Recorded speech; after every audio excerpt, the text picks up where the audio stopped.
So this is ACC Amit Kumar, and I have invited everyone to be part of this introduction to IFRS and Ind AS session because IFRS is implemented globally around the world.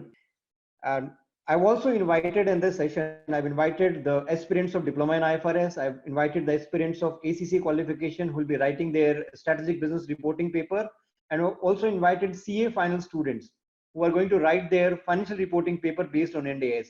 The reason for inviting all kinds of people and the ones who are writing their professional paper is that I teach IFRS in totality. I teach IFRS according to the standards. I teach Ind AS according to the standards, not through the subjects mentioned, like not chapter wise. I teach full IFRS and Ind AS, so which can be used by all these stakeholders who are interested in learning IFRS and Ind AS, and they can implement it in their respective subjects as well and easily pass.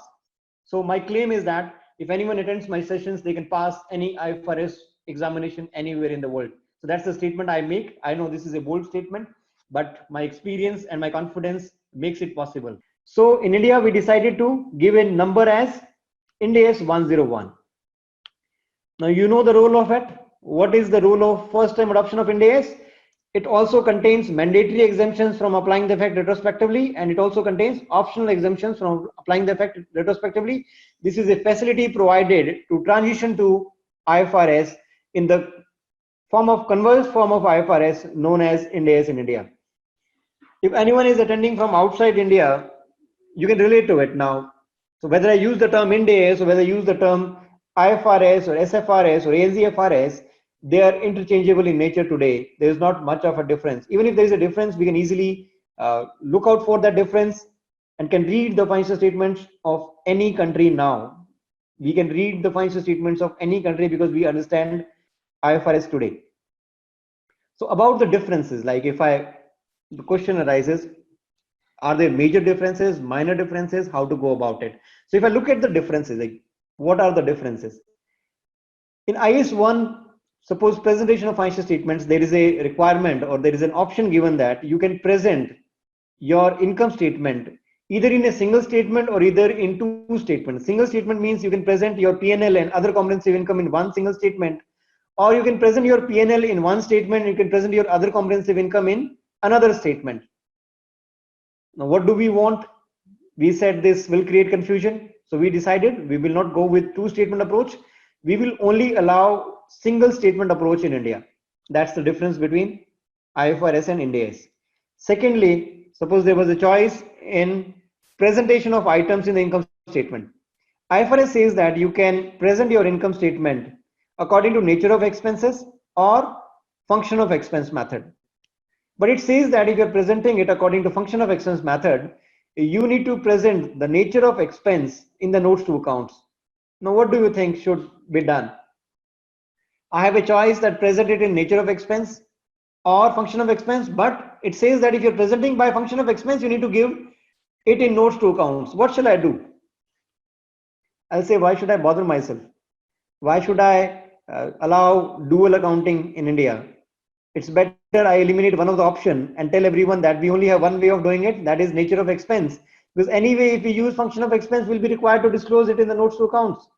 So why should we get into it? So we said eliminate the option and make Ind AS.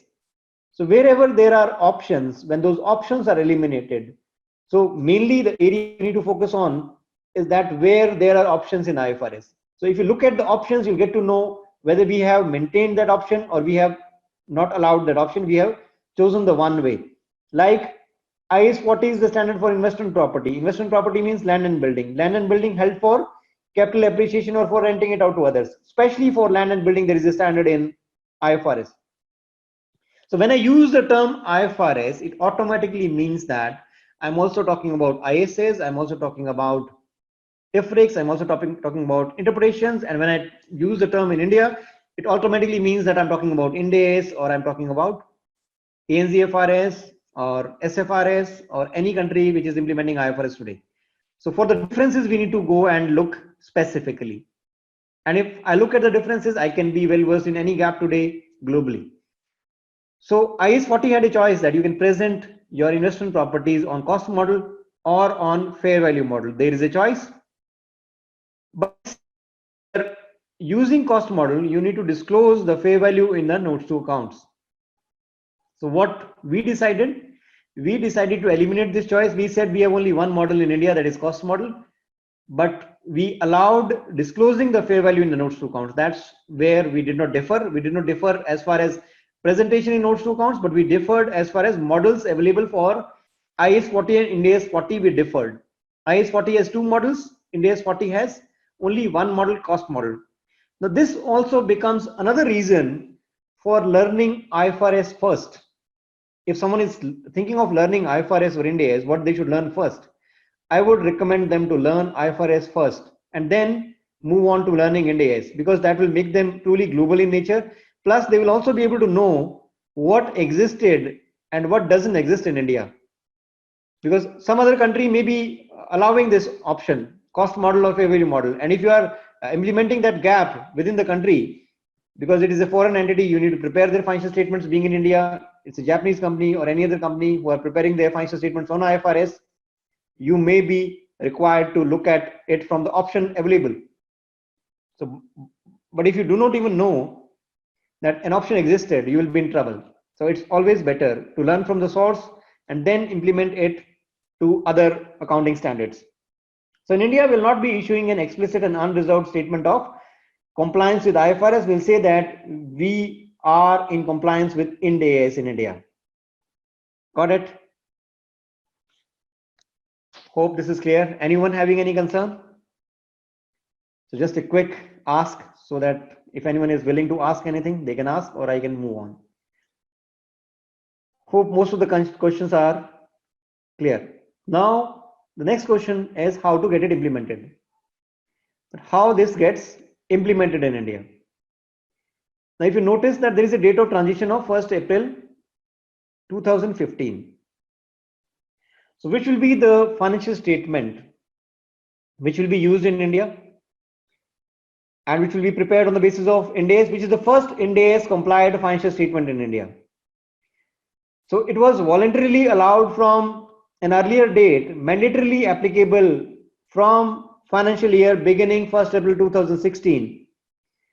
Mandatory application date of transition was 1st April 2015. Now, what do I mean by these different dates and how to read them?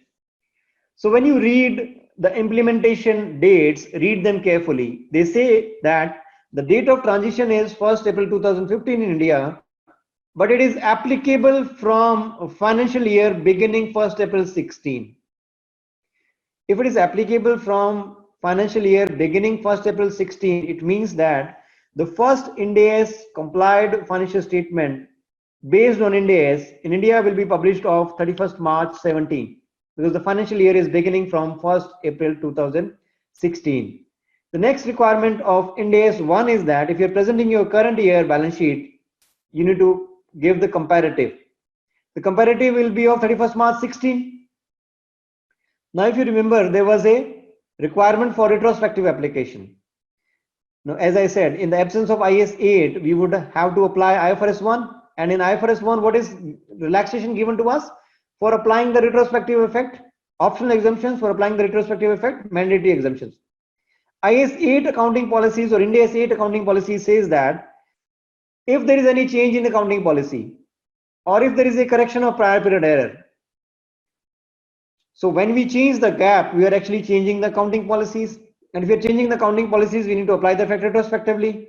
So whenever there is a change in accounting policy, whenever there is a correction of prior period error, or if you're changing the gap for the first time that year, you need to present 3 balance sheets, one more additional balance sheet of the beginning of the earliest period presented. One more additional balance sheet of the beginning of the earliest period presented means that if you're presenting the balance sheet of 31st March 17, that is current year balance sheet, because Ind AS is applicable in India from financial year beginning 1st April 16. So this is the period for Ind AS implementation, 1st April 16 to 31st March 17. You will present the income statement, changes in equity and cash flows of this period on the basis of Ind AS, and the first balance sheet of 31st March 17 on Ind AS. Comparative will be of 31st March 16 and of the period beginning 1st April 15 to 31st March 16. The period will be the comparative. Beginning of the earliest period presented, the comparative period is beginning from 1st April to 31st March 16, the beginning of this period is 1st April 15. We need to present one more balance sheet of the beginning of the earliest period presented, that is of 1st April 2015. Why do we need to present it? We'll pick up the balance sheet of 31st March 15, which is based on previous GAAP or previous accounting. We'll pick this balance sheet, apply IFRS 1 or Ind AS 101, first time adoption of IFRS or Ind AS 101, convert this balance sheet of 31st March 15, and the converted balance sheet will be of 1st April 2015. Is the reason the date of transition in India is of 1st April 2015. We'll pick this balance sheet 31st March 15, apply the effects according to IFRS 1 or Ind AS 101, and take the differences against the retained earnings. Our assets may increase, our liabilities may increase. Our liabilities may decrease, assets may decrease because of this conversion. Where the difference will be adjusted, all the difference will be adjusted against the retained earnings. And the new balance sheet, which is converged balance sheet on the basis of Ind AS, will be known as 1st April balance sheet. This is converted balance sheet. Now, when we have implemented Ind AS on day 1, automatically my period will be on Ind AS comparative, and the balance sheet of 31st March 17 will be automatically published on 31st March 17 of 31st March 17 based on Ind AS. This was expected, but in reality, the reality is that we implemented and published the first Ind AS 31st March balance sheet, but when we got it implemented in reality in corporate, they were waiting for a waiver, they were waiting for it to again get postponed. Some of them didn't act on 1st April 15. They paid more to the consulting companies.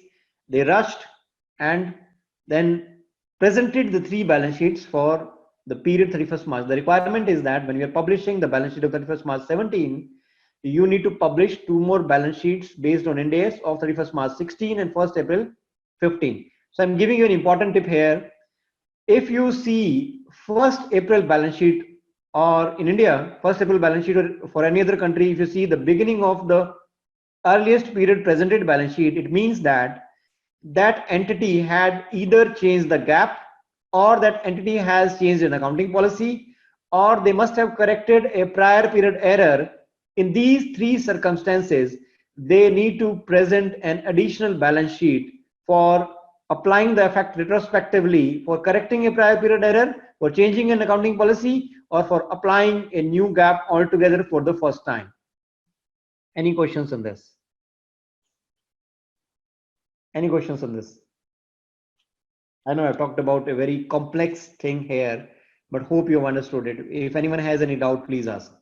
In what is the date of transition? What is the first financial year when it gets implemented? What is the first balance sheet based on Ind AS? What is the comparative period? Which all statements we need to publish? For comparative, we need to present only one additional balance sheet. The income statement, cash flow statement, changes in equity, notes will be of 2 periods only, current and comparative. Yes, Sahil.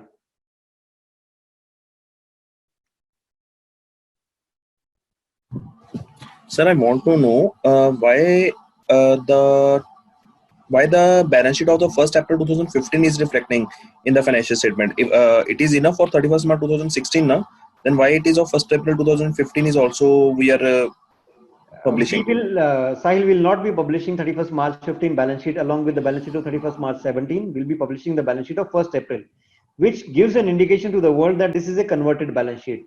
So the difference between looking at 31st March balance sheet and 1st April is that 31st March is previous GAAP, 1st April is converted. We will be publishing the converted balance sheet along with the financial statements of 31st March 17. Why? Well, this is what I am asking. But क्योंकि effect तो 31st March 2016 में आ चुका है ना उसका? आया नहीं है. 31st March 16 की जो balance sheet है, which has already been published on previous GAAP, because we were not required to publish 31st March balance sheet on Ind AS. We are required to publish 31st March 17 balance sheet on Ind AS. So when they published 31st March 16, they continued with the previous GAAP. This is a working which is to be done offline. This is a management working which is required to be done from 1st April 15. They are not required to publish anything. They are required to publish their first Ind AS compliant balance sheet on 31st March 17. So this was a tough period for the entities. They had to maintain 2 sets of financial statements, one for conversion purpose and one for publishing purpose. Okay. Got it? Okay. So this is a facility. So the assumption was that since you are going to present on 31st March 17, government or ICI wanted it to implement early. That please begin the process from 1st April 15. But companies took their time because they felt that it may get postponed. So is the reason there was a hurry, there was a rush. But if they would have followed normally, then it could have been a smooth process that they simply had to pick up the balance sheet of 31st March 15. And this also gave them time. See, it was not an easy process to get an implementation done for the companies which are big in size, their assets being revalued or the fair value of assets happening. It was a cumbersome, complex task. So this gave them time as well, that this 2 years was a time also required to convert these figures. So they were required to publish it along with the balance sheet of 31st March 17. So there would be a difference between 31st March to March 15 balance sheet and 1st April 15 balance sheet. Yes, you got it now. Because 31st March means previous gap AS, 1st April means Ind AS balance sheet. There is a difference. So when I say applying the effect retrospectively, I'm coming back to it again so that it becomes more clear with the people. So if anyone has not understood it, I'm coming to it again. So I said that if there is any change in accounting policy, either that new standard issued will give us the transitional provisions, how to implement it. If you're making a change on your own, then you apply the change voluntarily. If there is a correction of prior period error, or if you're implementing IFRS standard for the first time, like IFRS 1 first time adoption or Ind AS 101 first time adoption, in these three circumstances, you need to present an additional balance sheet of the beginning of the earliest period presented, which means that if your current year is 31st March 20 and you're presenting current year period income statement, changes in equity, cash flow and balance sheet of 31st March 20, for comparative you need to present of the period beginning 1st April 18 to 31st March 19.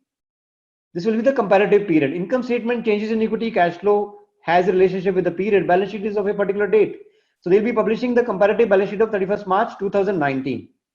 So if there is an error, change in accounting policy or applying the effect for the first time or changing the gap for the first time, suppose if there is an error in the prior period statements, how to correct this error?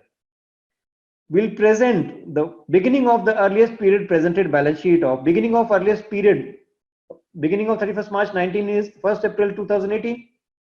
1st April 2018 balance sheet should be without error.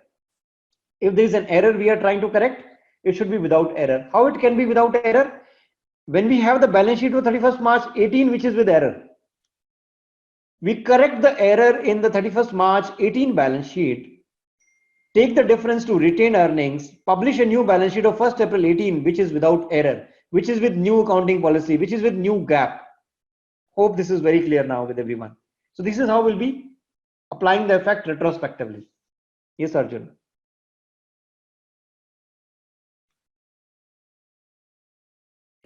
Sir, I have one query. Suppose if prior period item is found in the balance sheet 31st in the period 31st March 19 balance sheet, then also do we need to present the third balance sheet? Why do you need to when you can correct that error in your comparative statement? Okay. So if I can correct in the comparative financial, then I don't need to present the third balance sheet, right? Yeah, right. Thank you. Because you are publishing it, you are presenting it, you need to give a disclosure in the notes and you can say that this I am correcting in the current period. So current and comparative you can correct. Is the reason the term used for retrospective application prior period error? Prior period means this only, any error before 1st April 18 will be corrected on 1st April 18. Any error after this is not a prior period error, is an error in the comparative period, is an error of the current year, which we can correct it the moment we get to know. Clear? So if anyone has any doubts, please ask. I'll be taking you through the presentation now and we'll be reconfirming some of the things. If anyone has any question, please ask. Sahil.